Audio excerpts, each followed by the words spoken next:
আরেকটা অনুরোধ করব, এখানে আমাদের আর্কিটেক্ট ইঞ্জিনিয়ার তাদেরও একটু মানে বেখেয়ালিপনা আছে।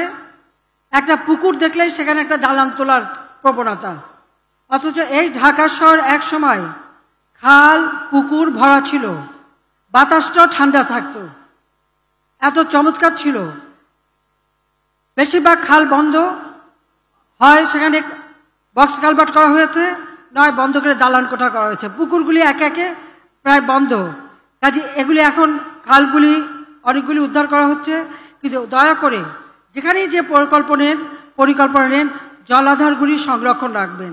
জলাধার সংরক্ষণ রাখলে বাতাসটাও পরিচ্ছন্ন থাকে, এত গরম হয় না, কারণ এত ইলেকট্রিক জিনিস ব্যবহার হয়, এত ওয়েব চলে মোবাইল ফোন থেকে শুরু করে সব ক্ষেত্রে, যার জন্য বাতাসটা পলিউশন হয়। সেদিকে বিশেষভাবে সকলকে নজর দিতে হবে।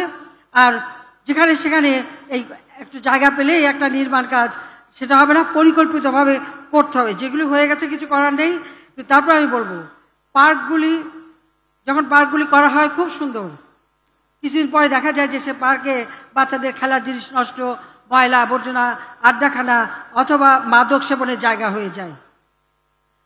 এখানে আমাদের ওয়ার্ড কমিশনার আছেন, সিটি কর্পোরেশন আছেন এবং স্থানীয় লোক আছে।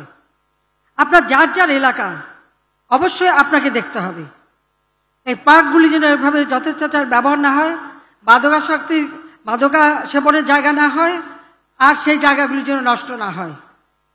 যার যার ওয়ার্ডের সৌন্দর্য বর্ধন, পরিচ্ছন্নতা এবং সেগুলিকে সুন্দর করা, এটা কিন্তু প্রত্যেকের দায়িত্ব। মনে রাখতে হবে জনগণ ভোট দিয়ে আপনাদেরকে নির্বাচিত করেছে, এই যে আপনার একটা দায়িত্ব এই কাজগুলি করার। সেইভাবে আপনারা যদি উদ্যোগ নেন, অবশ্যই সরকারের পক্ষ থেকে সব রকম সহযোগিতা বা সিটি কর্পোরেশন থেকে সেই সহযোগিতা আপনারা পাবেন। পার্কগুলি পরিষ্কার পরিচ্ছন্ন রাখবেন, সেটাই আমরা চাই। ইতিমধ্যেই আমরা চাই যে আমাদের দেশ যত উন্নতি হচ্ছে, মানুষের অর্থনৈতিক কার্যক্রম বাড়ছে, সেই সাথে তাল মিলিয়ে চলতে হয়।